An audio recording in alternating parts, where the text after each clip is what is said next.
we begin,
order.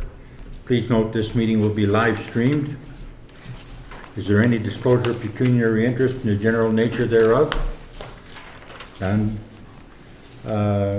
Public hearings under the provision of notice bylaw number 2068/08, notice of public hearing. Do I got to read through that? I can. So, the first public hearing is a request for temporary road closure be approved on Spruce Street from Mead Boulevard to Park Street on Tuesday, May 30th, between the hours of 11 a.m. and 2 p.m. to accommodate a mock accident simulation. Park Street and Mead Street would not be affected or blocked by the closure, nor would the main entrance to the Espanola High School. And this is for, this was a request from the Espanola Area Safety Coalition on behalf of the Espanola High School. And it's for a mock simulation graduation event that they want to hold. Okay. And we did some mail-outs to the area residents, to the schools, to the daycares, and to Veterans Transportation, and we haven't received any comments or calls with regards to the closure. Okay. And with that, we just leave that there for now and then. You can ask if there's anybody here to speak to that. Is there anyone here to speak to that? No? Okay, so the next public hearing is for a notification under the provisions of bylaw number 2068/08. It is for a temporary exemption from municipal bylaw 751, which is the bylaw to control the use of municipal and recreational property, temporary closing of Avery Drive from the complex to Hunter Street, with the exception of emergency vehicles, and a temporary exemption from certain provisions of the noise bylaw 1189-96. And this is for the Night Cruisers Car Club annual car show to be held Saturday, May 27th from 8 a.m. to 4 p.m. This public notice was also advertised in the Mid-North Monitor, and it's an annual event, and to date we haven't received any comments or questions on the event. Is anyone here to speak to that? No, I'd like to say though that it's something that's very well attended and brings quite a few people into the community. It's a very worthwhile endeavor. It has a lot of local people involved also in the worship, and it's been going on, I don't know how many years, but many. All we can do is hope that they have a nice, beautiful sunny day, That will be the chore. So especially if you have a convertible. we do have resolutions in the G section for those. Okay. Right on. All right, we'll be it resolved that items A1 to F5 inclusive contained in Part 1 consent agenda be adopted. Your Honor, Pardon? we should motion this first. Oh, yeah. I'm sorry. Okay, is there any other delegations? And question period.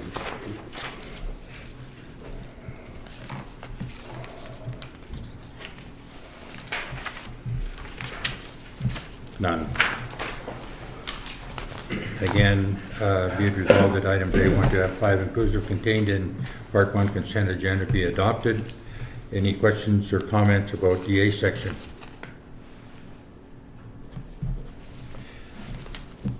Any questions or comments about the B section? Any comments or questions about the D section?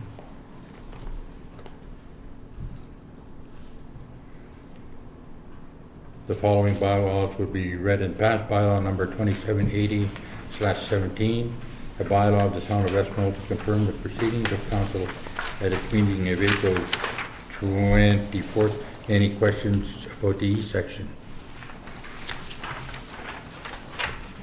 Any questions concerning the F section?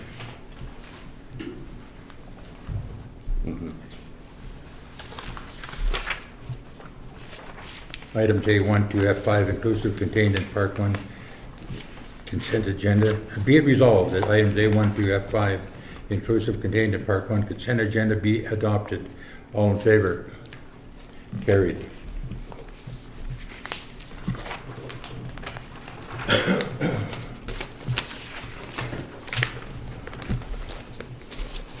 Your Worship, I'm sorry? in part, I just wanted to get it out in case I forget. In part 2 of the agenda, we'll get into that, so that's why I wanted to bring it up. When we did the vote the last meeting, Yes? You passed that. Councillor, well, just, I want to make sure. Councillor Duplessis and I both voted no, and I think it was put down as yes. In the minutes? Yeah, That's in A1. In A1. Right, okay. Yeah. Well, yeah, right there. Page 4.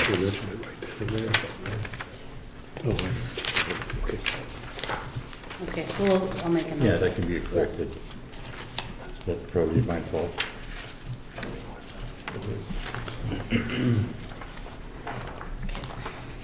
That'll be corrected. Definitely. That'll be corrected. Okay, moving into part 2, the regular agenda, G1. Be it resolved by Councillor Ken Duplessis, second by Councillor Ron Duplessis. Be it resolved that the request from the Espanola Area Safety Coalition be granted and a temporary road closure be approved on Spruce Street from Weed Boulevard to Park Street on Tuesday, May 30th, between the hours of 11 and 2 p.m. to accommodate a mock accident simulation. Park Street and Weed Boulevard are not to be affected or blocked by the closure, nor shall the main entrance to the Espanola High School. Questions or comments? None?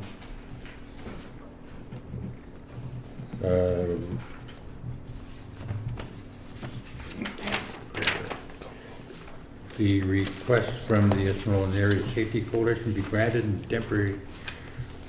All in favor? Jeepers.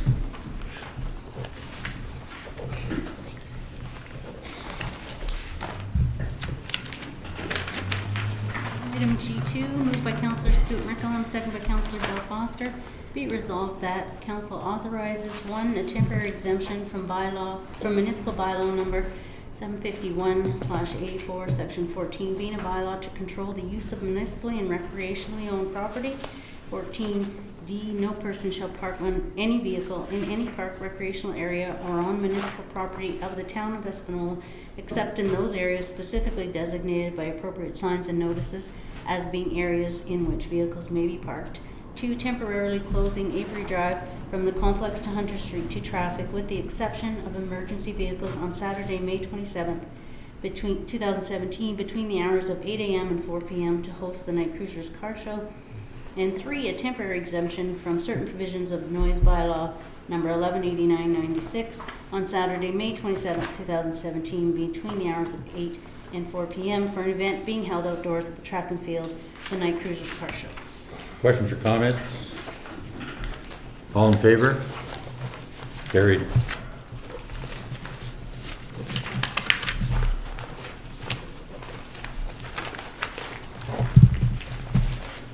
So the next item, item G3, we do have a motion. However, Cynthia is going to make a presentation on the budget first.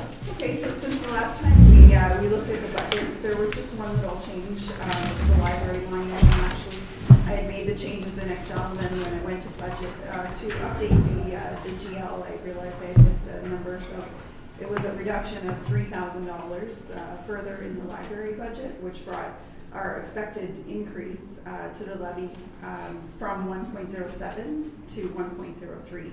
So that's the increase in the levy that we're looking at now. or $77,045 from 2016. So of course, everybody wants to know what the impact is to the average resident. So hopefully everyone can see on the screen, or this is right out of the budget document as well. So the average household with an average assessment of $136,564 will see a $34.62 increase, so 1.45%. And the reason that's a little different than the 1.07% to the overall levy is just the way it gets split up among the classes.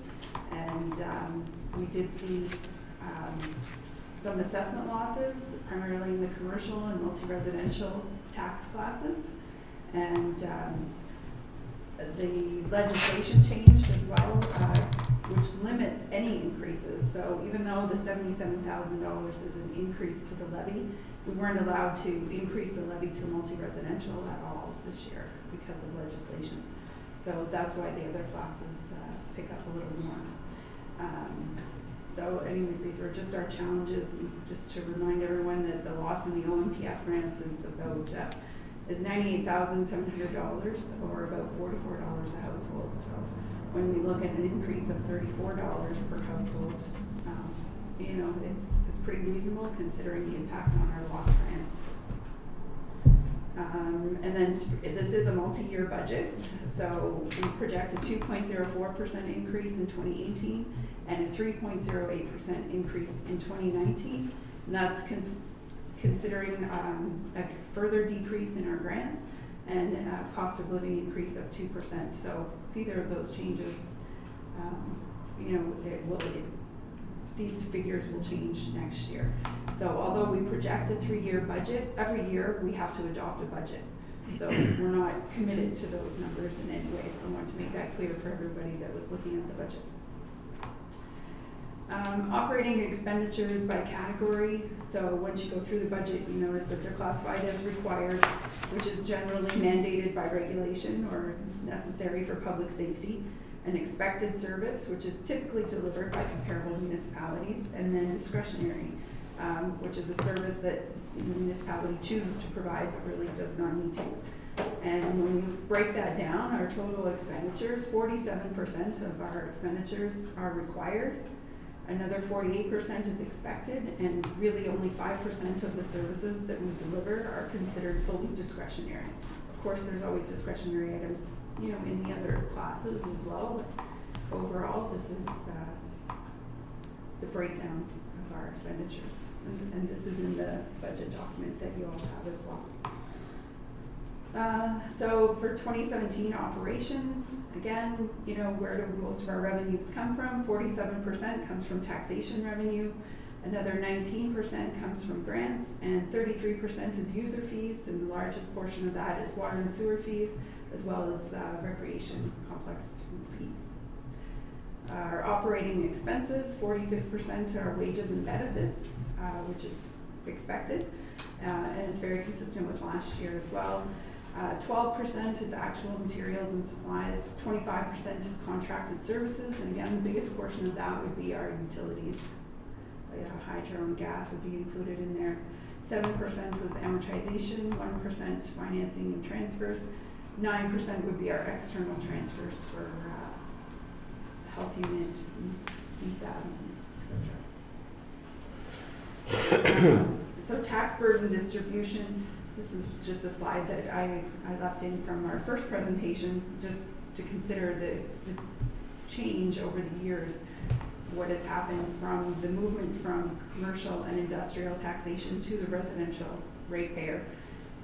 So this is a better slide to show how that has, you know, come about. And this was the first draft of the budget.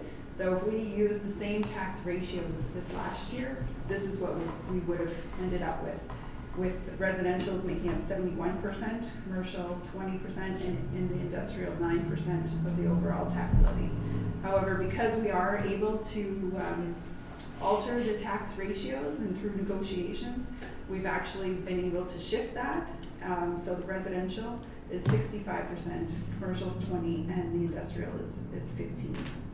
So this is what the current budget looks like right now. Assessment at risk, we still have, this hasn't changed from the first presentation either. I just wanted to remind everyone, we do have 2 significant properties that still have appeals outstanding. And the total municipal portion of the taxes at risk there is about 2.3 million. Of course, we don't expect to have to repay all of that, but the statements that Lori presented tonight do include a provision of about 30% for assessment losses on those 2 properties. Reserve and reserve funds, so this is our projection for the next 3 years. Of course, that's going to change depending on what capital projects might come about, depending on what kind of funding is offered, but they're going to stay pretty consistent with the current level.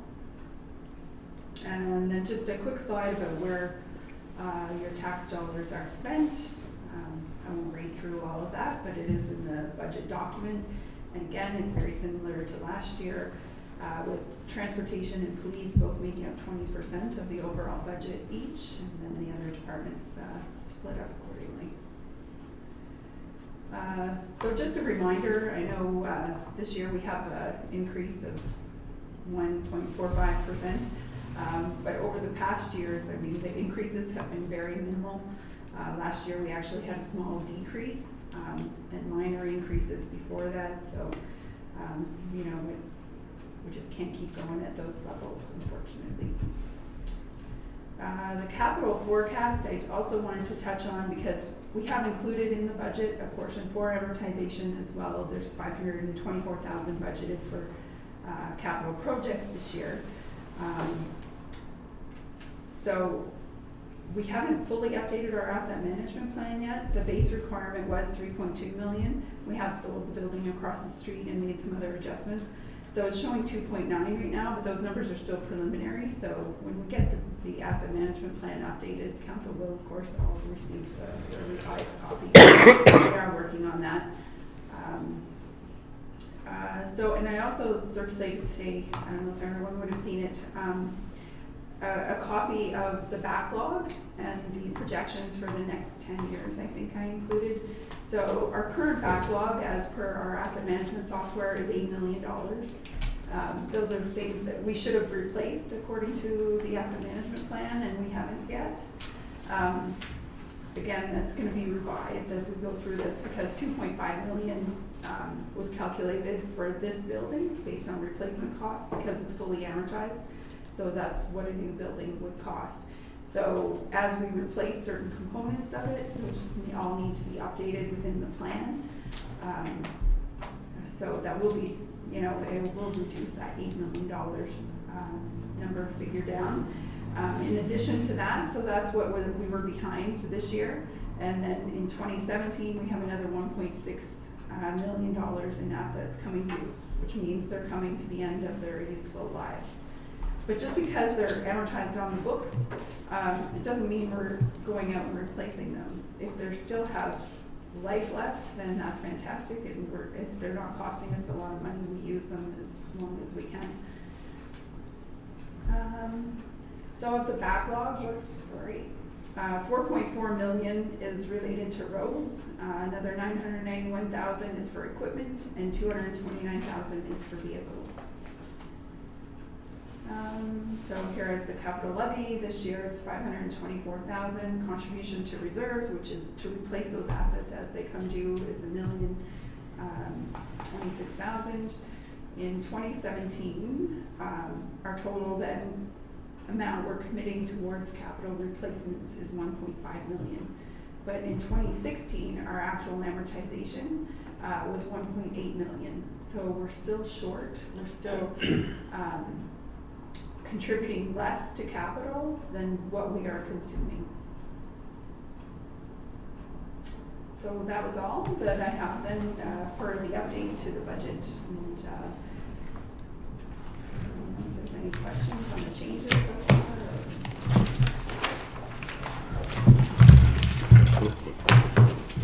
How does Domtar fit into that? Industrial. It's under the industrial portion of it? Yeah. Yeah, so Okay.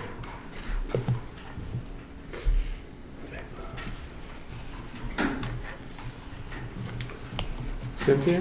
yeah. Yes. Really, what we can say is, we're raising about half the money we require for our capital projects, and the other half are relying on grants from government for it. Is that a fair assessment? And if council passes the budget tonight, then probably at the next council meeting, I'll be able to bring the actual bylaws with the tax rates. I mean, in the budget are estimates, and they should be fairly close as long as everything, goes according to plan when I input it into the Ontario property tax. We need a note for this. If the discussion's done, we can- Yeah, any other questions or comments? No. So G3, moved by Councillor Bill Foster, second by Councillor Bobby Yocum. Be it resolved that the 2017 budget be adopted as presented. All in favor? Oh, discussion? Okay, I'm sorry. Questions or comments? I just had one for the chair of the Budget Committee, Your Worship. If that's okay. I thought at the last budget meeting we had said we would get together and look at all the capital we were going to do, put money aside for equipment and everything, and also look if we were going to look at amortization in some areas and saying maybe it's, like I know amortization, according to Cynthia, and that's true, is based on replacing a structure. But as we continue to maintain it, maybe we didn't need to keep the amortization, although I know we're behind. But I was under the impression, Bill, that we were going to have another budget meeting to look at those, and I had spoke to you at that time, and that's what Yeah, you said. well, with the last budget review, we discussed some amortization in a couple of areas, because I thought that there's maybe we wouldn't need it, but in actual fact, there was a good reason to have it in there, so I didn't go any further than that, okay, on the last But budget you did say meeting. we were going to have another budget meeting. I thought we'd covered it, I thought, Well, okay. no, I'm just saying that's the impression we gave. Any other questions or comments? I kind of thought we were working towards a zero budget. And we're going to be going up another % in a bit, eh? 1.3. It's pretty hard to keep it at zero when the cost of everything is escalating all the time and less money is coming in from the province. I don't see how we can. We tried it. 1.45 is, I think, a nice little number. Well, maybe, but I'm just thinking if we could get it reduced, see what the impacts will be, and then decide from there. Come ahead. We went through the line by line item, and if we were gonna, that's where you had the opportunity to turn around and say, look, we need to take some more out here and get some agreement at that time. Councillor Bob. Yes, I have to agree with Councillor Foster. We've gone through the thing a number of times. We reviewed the capital.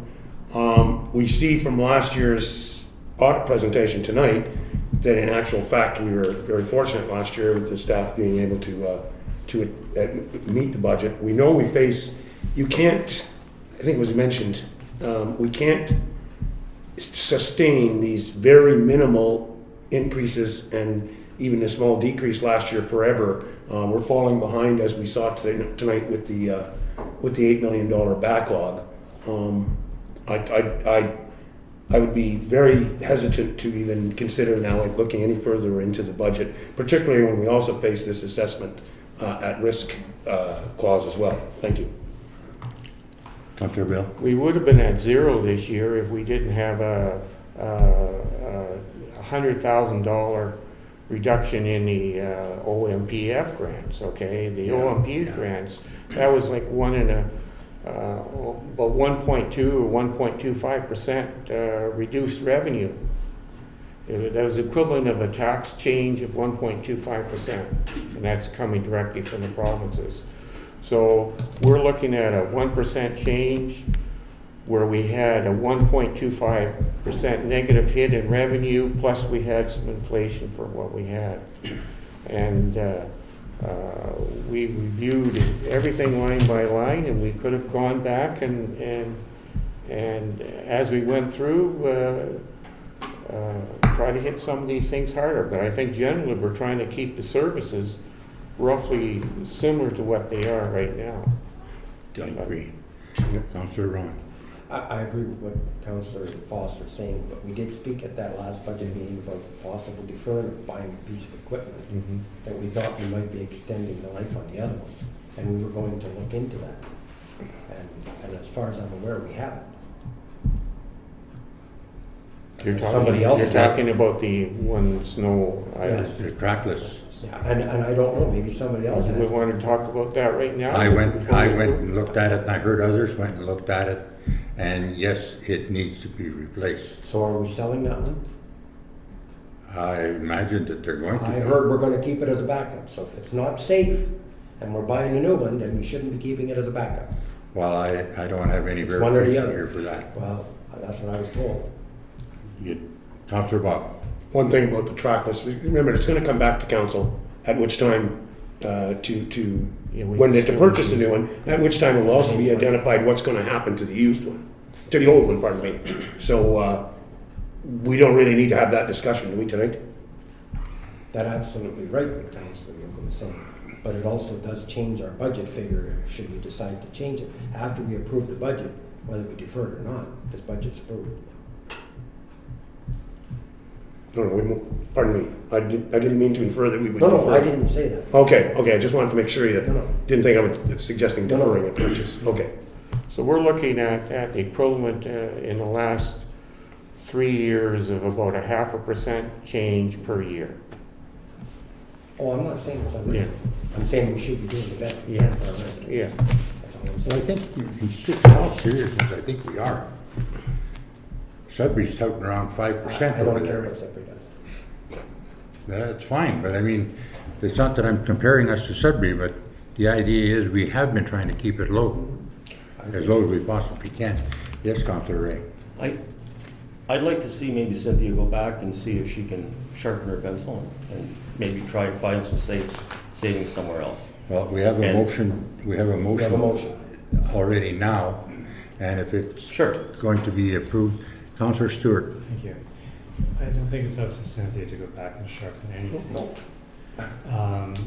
Councillor Bill has made a very good point that we've gone through this line by line, and if at the time we saw an opportunity to change, it should have been done then. It's not up to Cynthia. Cynthia's come forward with what she believes is in the best interest of both the municipality and the government of the municipality. Are you saying that directly to me? I was looking at you because you're the one who made the comment about sending back to Cynthia. Okay. Yes. I'm quite pleased with the work that's gone into this. So it is a motion on the table and see how it goes. All right, we have a motion here. And be it resolved that the 2017 budget be adopted as presented. All in favor? Recorded vote, please.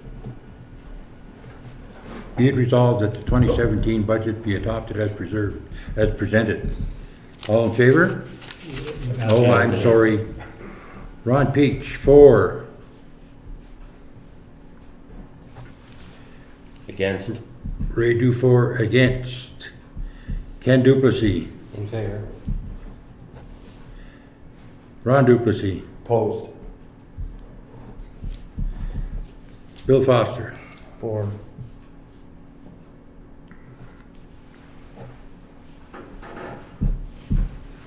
Stuart Mickelham. 4. Bob Yocum. 4. It's 2 against and 1, 2, 3, 4, 5, 4.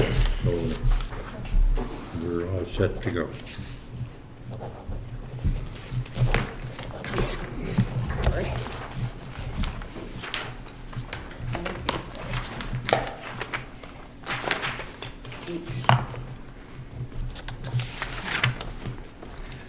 Okay, first quarter budget variance report, H2, the Eskimo water pollution control plant, full copies available at the clerk's office.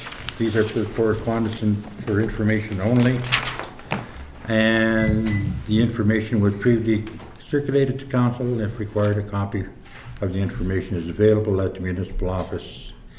Conference and conventions, Phenom starting tomorrow through to Friday in North Bay, Ontario. Mayor and councillor reports and announcements. Verbal. Bob. Nothing, your worship, thanks. Ray. Neither have I, thank you. Ron. I'd just like to comment on two things actually. The animal bylaw, I hope everybody had a good look at that. We passed it on corporate, and it was, I hope other people realize. I really like the work that went into that and the wording, because it frees our policemen up who are enforcing animal control bylaws. Not that they still can't, but it gives more power to the agency doing our animal enforcement. And it should get better control and free up our police force for more important matters. The other thing, your worship, I know I didn't bring it up last time, but I'd like to bring it up. 2.5 years into a 4-year mandate, we had one fire hall meeting in November. We got, thank you to Cynthia for sending that information on to us a few weeks ago. I really think we as a council need to sit down and decide where we're going. We're looking at that. Yes, we Who's are. looking at it? I am with Okay, her. Well, that's what I say, but we're a council of the whole that's situated on the fire hall, and I'd like us to have a meeting, because we're gonna be at the end of the mandate, and we haven't made any decisions. But there was a whole whack of information brought out before, and I think there was much discussion over that. But we haven't met as a committee to discuss it. We had one, What do you mean, like the, because the fire hall committee which is the committee? committee of the whole, it's all of oh, us. committee of the whole? That's who the fire hall committee is. And so I don't know who's having the meetings and discussions, Well, but it's we'll- not us, we had one. Yeah. Well, And I maybe there won't be a lot come out of the next one, but we need to get some ground rules where we're going, or what we're gonna look at, or if we want more information. Because the first thing you know, the mandate's over. And we know we need a new fire truck in 2018, 2019. 19. We Yeah. have to know by then, Yeah. and that's the next mandate. All right. Thank you. From the Roma conference that I haven't been able to make a report on as yet. I have it now, but I had it actually right away, just didn't get to it. There's a book that came out, Doug Griffith's 13 Ways to Kill Your Community. And it's very good. I think each one of you were handed one. And it's a little bit of a read, and I understand that, but I think it's has some very fair information in it, and I think it'd be worthwhile all of us looking at that as well. So I just wanted to bring that to your attention. He was one of the speakers at the Roma conference, and he did very well with this book, with his talk, and things like don't engage youth. Do we offer anything, or are we interested in our youth? To deceive ourselves, we don't want to let ourselves understand what is. We want to paint a different picture with words. And it talks about shopping locally. One of the things that I really chuckled about was it said coffee shops are very evil, negative places. And I thought, yeah, that would be probably just about the speed of that. The need to give people a reason to shop locally. Don't paint. Aesthetics are important. We do need to paint. We need to have things that are pleasing to look at. The other thing is don't cooperate. Always be against everything. Be independent. And the other is to hate change. If you don't like change, we apprehend fear by relating an incident back 40 years, and we don't fight fear with facts. We fight fear with a positive attitude. That's just some of what went on there. There was much more. But anyway, that book is a good read. Future council meetings, boom. The rest of council. Let the rest of council speak. Nope, you got it. I get so carried away with myself, it's not even funny. Stuart, I have nothing. Ken, Just a point, whoever was able to get minutes from the Lacrosse Municipal Foothills Association, it's appreciated. It was very hard to get that. It must have been a change there. Thank you. Councillor Bill. I don't have anything. There we go. There we go. Now we got it. I'm sitting down too low. Yeah. Okay, what do we need here?